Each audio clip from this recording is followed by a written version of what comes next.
कहानी के शुरू में हम एक आदमी रेडिक को देखते हैं जो किसी बंजर प्लेनेट यानी सैयारे पर फंस गया था। उसका एक पाँव भी बहुत जख्मी था, इसी वजह से वो रेंग रेंग कर चल रहा था। यहाँ पर खतरनाक एलियंस थे जो दिखने में किसी भेड़िए की तरह लग रहे थे। वो अचानक से रेडिक पर हमला करने लगते हैं। वो भागकर सभी रेडिक की तरफ आ रहे थे। वो अपनी जान बचाने के लिए एक पानी के गड्ढे में छुप जाता है। उसने अपना सांस बंद किया हुआ था। वो उनके जाने का इंतजार कर रहा था। जब वो चले जाते हैं तो वो पानी से बाहर आता है, पर तभी वहाँ पर उनमें से एक भेड़िया उस पर हमला कर देता है जो वहीं पर था। रेडिक अपनी जान बचाने के लिए एक मेटल का टुकड़ा दूर फेंकता है जिसको वो भेड़िया लेने उसकी तरफ भागता है। इसके बाद रेडिक एक गार में जाता है जहाँ पर वो थोड़ा आराम करता है और अपने जख्म के बारे में सोचता है कि उसे क्या करना चाहिए। वही गार में एक तालाब भी था जहाँ पर फिर से वही भेड़िया आ गया था। वो भेड़िया वहाँ पर पानी पीने आया था। उसी तालाब में बहुत से खतरनाक जहरीले क्रिएचर्स भी थे जो दिखने में सांप की तरह थे। वो वहाँ पर भेड़िए को मार देते हैं। रेडिक भी वहीं पर छुपा ये सब देख रहा था। उसे भी आगे का रास्ता इसी तालाब को पार कर तय करना था। इसीलिए जब वो चुपके चुपके वहाँ से जाने लगता है तो पानी में रहने वाले क्रिएचर ने उसे देख लिया था। वो उसे मारने लगता है। वो उस खतरनाक क्रिएचर से अपनी जान बचाने के लिए पत्थरों के दरमियान में छुप गया था। और यहाँ से हमें पता चलती है रेडिक की कहानी कि वो कैसे इस प्लेनेट पर आया था। रेडिक जहाँ पर रहा करता था यानी कि अपने प्लेनेट पर, उसने वहाँ के लॉर्ड यानी राजा को मार दिया जिसके बदले उसे वहाँ का राजा बना दिया गया। पर राजा बनने के बाद भी रेडिक बहुत परेशान रहा करता था क्योंकि बहुत से लोग उसकी जान के दुश्मन थे जो उसे मारकर खुद राजा बनना चाहते थे, क्योंकि वहाँ का ये असूल था जो राजा को मारेगा उसी इंसान को राजा बना दिया जाएगा। और यही वजह थी कि उसकी जान को हर वक्त खतरा था। एक दिन वहीं पर उसके साथ रहने वाली औरत ने भी उसे मारने की कोशिश की, मगर वो बहुत चालाक था। उसने उसे पकड़ लिया और मार दिया। रेडिक जान चुका था कि इन सब के पीछे एक आदमी वाकू का हाथ है, क्योंकि वो ही रेडिक की जगह राजा बनना चाहता था। वो उससे एक डील करता है, कहता है कि अगर तुम मुझे एक जगह जो फ्यूरिया प्लेनेट का रास्ता बता दो तो मैं तुम्हें अपनी जगह यहाँ का राजा बना दूंगा। दरअसल उस जगह का नक्शा खत्म हो चुका था, मगर अब उसका रास्ता सिर्फ वाकू को ही पता था। वो रेडिक की बात को मान जाता है और अपने कुछ खास लोगों के साथ रेडिक को फ्यूरिया प्लेनेट भेज देता है। मगर जब वो वहाँ पर पहुँचता है तो उसे कुछ वक्त के बाद पता चलता है कि ये तो फ्यूरिया प्लेनेट है ही नहीं बल्कि एक बंजर प्लेनेट है जहाँ पर किसी इंसान का कोई नामो निशान नहीं। वो समझ गया था कि ये सिर्फ वाकू की एक चाल थी। उसने यहाँ पर अपने साथियों को रेडिक को खत्म करने भेजा था। सभी साथी उस पर हमला कर देते हैं। वो भी उनसे लड़ रहा था और लड़ते लड़ते पहाड़ से नीचे गिर जाता है। अब वाकू के सभी साथी ये समझते हैं कि रेडिक मर गया, जिसके बाद वो सभी उस प्लेनेट से निकल जाते हैं। तो ये थी कहानी रेडिक की कि वो कैसे इस प्लेनेट पर आया। फिर हम रेडिक को देखते हैं जो अभी भी इसी प्लेनेट पर था। वो यहाँ पर पीने के लिए तालाब का पानी और खाने के लिए मछलियाँ पकड़ा करता था। उसे यहाँ पर नहीं रहना था, इसीलिए उसे बढ़ते रहना होगा। उसने अपने साथ भेड़िए के एक बच्चे को भी रख लिया था ताकि उसे पालकर वो अपना पालतू जानवर बना सके जो उसके काम भी आएगा, क्योंकि उसे एक साथी चाहिए था। अब वो थोड़ा थोड़ा करके जहरीली क्रिएचर्स का जहर अपने अंदर भी डालता है और उस भेड़िए के अंदर भी डालता है ताकि वो इस जहर से इम्यून हो सके। मतलब अगर क्रिएचर उस पर हमला करे तो उस पर इस जहर का कोई असर न हो, उसके जानवर पर भी कोई असर न हो। अब रेडिक उसी तालाब में जाता है जहाँ पर क्रिएचर्स थे। वो सबको एक एक करके मार देता है और फिर अपने भेड़िए को लेकर वहाँ से चला जाता है। जिसके बाद अब हम कुछ वक्त के बाद का सीन देखते हैं जहाँ पर रेडिक का भेड़िया अब बड़ा हो गया था। एक दिन उसका भेड़िया उसे एक बॉल की तरह कोई चीज ला कर देता है। रेडिक उसे देखकर समझ गया था कि यहाँ पर इंसान भी हैं। जब वो उसी रास्ते पर आगे जाता है तो वहाँ पर उसे इंसानों का बनाया हुआ एक स्पेस स्टेशन दिखाई देता है। जब वो अंदर जाकर देखता है तो वहाँ पर कोई इंसान नहीं था, पर उसे खाने का कुछ सामान मिलता है और साथ ही उसे एक आर्टिकल मिलता है जिसमें रेडिक के बारे में ही लिखा हुआ था। उसमें लिखा था कि जो भी इंसान रेडिक का कटा हुआ सर लेकर आएगा उसे बहुत बड़ा इनाम दिया जाएगा। जिसके बाद वो स्पेस स्टेशन से बाहर आता है तो देखता है बाहर काले बादल थे, बारिश होने वाली थी जो उनके लिए एक बुरी खबर थी। अब वो दोबारा से अंदर आकर स्पेस स्टेशन की मशीन को ऑन करता है और खुद को स्कैन करके मशीन के जरिए पूरी यूनिवर्स दुनिया के प्लैनेट्स पर मैसेज पहुंचाता है कि वो यहाँ पर है, ताकि सबको खबर हो जाए कि रेडिक यहाँ पर है। क्योंकि वो जानता था कि अगर उसे इस प्लैनेट से बाहर जाना है तो उसे किसी न किसी को तो यहाँ मदद के लिए बुलाना ही होगा। और उसे ये बात पता थी कि ऐसा करने से वहाँ पर जरूर कोई आएगा, और होता भी ऐसा ही है। थोड़ी देर बाद वहाँ पर एक स्पेसशिप आ जाती है। उसमें कुछ लोग थे जो रेडिक की तलाश में थे, पर अच्छे में नहीं, यानी कि वो उसे बचाने नहीं बल्कि वो तो उसे यहाँ पर मारने आए थे।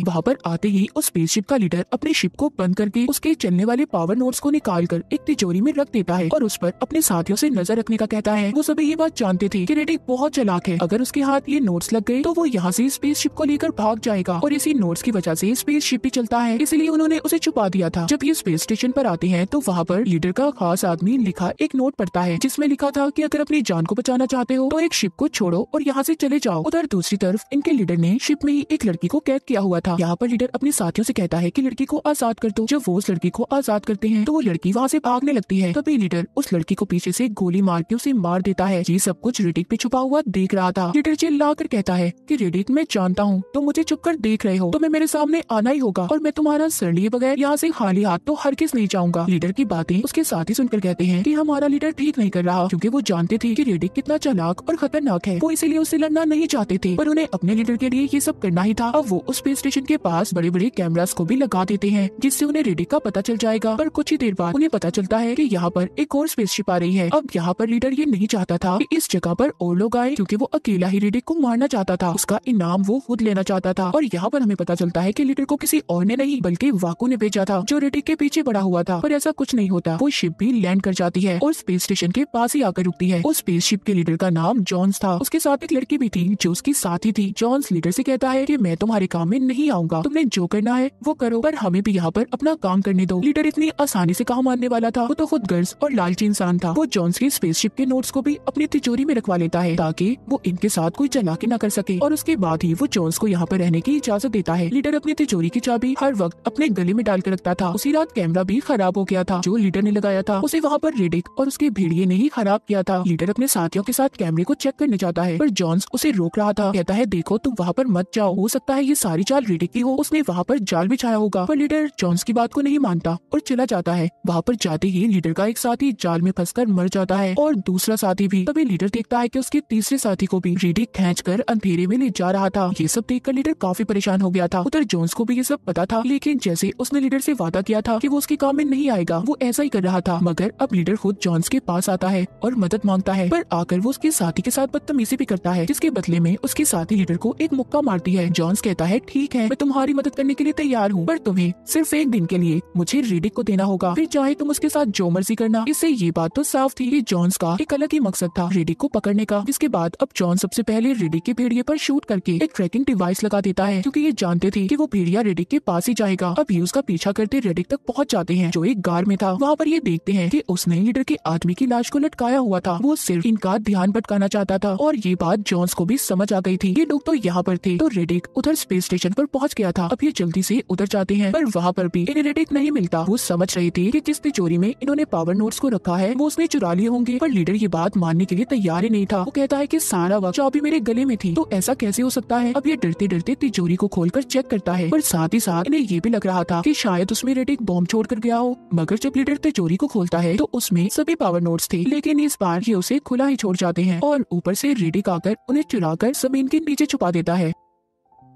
जब ये बात जॉन्स को पता चलती है तो उसे बहुत गुस्सा आता है। अब ये वहाँ पर रेडियो के जरिए एक और शिप बुलाने का कहता है, पर मौसम की खराबी से उसकी बात नहीं हो पा रही थी। पर कुछ ही देर बाद अब इनके सामने खुद रेडिक आता है, जिसने अपने हथियार फेंक दिए थे। वो इनसे आकर कहता है कि मुझे एक स्पेसशिप दे दो और पावर नोट्स ले लो, तुम्हारे पास यहाँ पर सिर्फ कुछ ही देर का वक्त है, क्योंकि बारिश होने वाली है। इतना कहकर रेडिक वहाँ से चला जाता है। जब रेडिक वहाँ से जा रहा था तो पीछे से लीडर उसे मारने की कोशिश करता है, मगर तभी रेडिक का भेड़िया उस पर झपट पड़ता है, जो उसे नीचे गिरा देता है। लीडर ने भी भेड़िए को दूर फेंक दिया था। ये सब देख रेडिक अपने भेड़िए को बचाने आता है, तो जॉन्स के साथ ही आकर रेडिक पर बेहोशी के इंजेक्शन को शूट कर देती है और लीडर ने भेड़िए को भी मार दिया था। वो रेडिक को अपना गुलाम बना लेते हैं। इसके बाद जब उसको होश आता है तो वो खुद को स्पेस स्टेशन में बंधा हुआ पाता है, जहाँ पर उसके सामने जॉन्स बैठा अपने बेटे के बारे में पूछ रहा था। यहाँ पर हमें पता चलता है कि जब रेडिक यहाँ इस प्लेनेट पर फंसा था, जो लोग उसे यहाँ पर ले आए थे उनमें जॉन्स का बेटा भी था। पर रेडिक जॉन्स की बातें सुनकर उसका कोई जवाब नहीं देता और कहता है अब यहाँ पर जो होने वाला है तुम्हें उससे डरना चाहिए। जॉन्स हार मानकर रेडिक को लीडर के हवाले कर देता है। लीडर बड़ी तलवार लेकर उसका सर काटने के लिए तैयार था। जैसे ही वो रेडिक का सर काटने लगता है तो वहाँ पर बारिश होने लगी थी और जो क्रिएचर्स जमीन में छुपे हुए थे अब वो पानी की वजह से बाहर आ रहे थे। सबको स्पेस स्टेशन के अंदर अजीब अजीब आवाजें भी सुनाई दे रही थी। सब डर गए थे। देखते ही देखते वहाँ पर जितने भी क्रिएचर्स थे सभी उन पर हमला कर देते हैं। क्रिएचर्स ने उनके 2 साथियों को मार भी दिया था। ये सारा मामला देखकर जॉन्स तो समझ गया था कि रेडिक ही उन्हें बचा सकता है, क्योंकि नोट्स उसी के पास हैं जिससे शिप चलेगा। वो रेडिक को खोलने वाला था, पर तभी उधर लीडर आ जाता है जो उसे मना कर रहा था, लेकिन इतनी देर में जॉन्स ने उसके पाँव की एक जंजीर को खोल दिया था। तभी रेडिक उसका इस्तेमाल करके लीडर को मार देता है और जॉन्स से डील करता है कि मैं तुम्हें नोट्स दे दूंगा, पर बदले में तुम्हें मुझे एक शिप देना होगा। जॉन्स ने भी उसकी सारी बातों को मान लिया था। अब वो दोनों बाइक लेकर उस जगह पर जाते हैं जहाँ पर रेडिक ने नोट्स को छुपाया था, पर रास्ते में जॉन्स की बाइक खराब हो जाती है। अब वो रेडिक के साथ ही बैठ जाता है। ये दोनों उस जगह पर पहुँच गए थे जहाँ पर पावर नोट्स थे। रेडिक उनको निकालते हुए कहता है, जॉन्स मैंने तुम्हारे बेटे को नहीं मारा, बल्कि वो तो अपनी जान बचाने के पीछे न जाने कितने लोगों की जान लेना चाहता था। वो खुद मरा है, उसे किसी ने नहीं मारा। ये बातें वो कर ही रहे थे और अचानक से यहाँ पर लीडर का साथी इन पर हमला कर देता है। रेडिक ने उस आदमी को मार दिया था और उस साथी ने इनकी बाइक को भी खराब कर दिया था। अब इन्हें पैदल सफर कर स्पेस स्टेशन तक जाना था, जिसके बाद वहाँ पर बहुत से क्रिएचर्स भी आ गए थे जो इन पर हमला कर देते हैं। उन क्रिएचर्स ने रेडिक पर हमला करके उसे जख्मी कर दिया था, इसीलिए जॉन्स उससे पावर नोट्स लेकर अकेला ही चला जाता है। रेडिक वहाँ पर अपने जख्मों पर मिट्टी लगाकर खड़ा हो गया था और अकेले ही वहाँ पर उन क्रिएचर्स का मुकाबला करता है, लेकिन वहाँ पर बहुत बड़ा क्रिएचर रेडिक को मारने ही वाला था। पर तभी वहाँ पर शिप आ जाता है जो वहाँ क्रिएचर्स पर हमला करने लगता है और ये हमला जॉन्स ही कर रहा था, जो वहाँ पर वादे के मुताबिक शिप को ले आया था। उसने रेडिक की जान बचा ली थी और उसको वो शिप भी दे देता है। रेडिक अब अपने प्लेनेट पर वापस आ गया था। सबसे पहले वो वाकू के उस आदमी को पकड़ता है जो उसे इस प्लेनेट पर लाया था। वो उसके सर पर गन रखकर वाकू के बारे में पूछता है, क्योंकि रेडिक अब बस उसे मारना चाहता था, पर वो उसे कुछ भी नहीं बताता। इसीलिए रेडिक ने उस आदमी को मार दिया था। बाद में उस आदमी की बीवी रेडिक को बताती है कि वाकू अब यहाँ का नया राजा है। अब रेडिक क्या वाकू को ढूंढेगा और अगर वो मिल गया तो क्या करेगा उसके साथ। तो इसी सस्पेंस के साथ ही कहानी यहीं पर खत्म हो जाती है।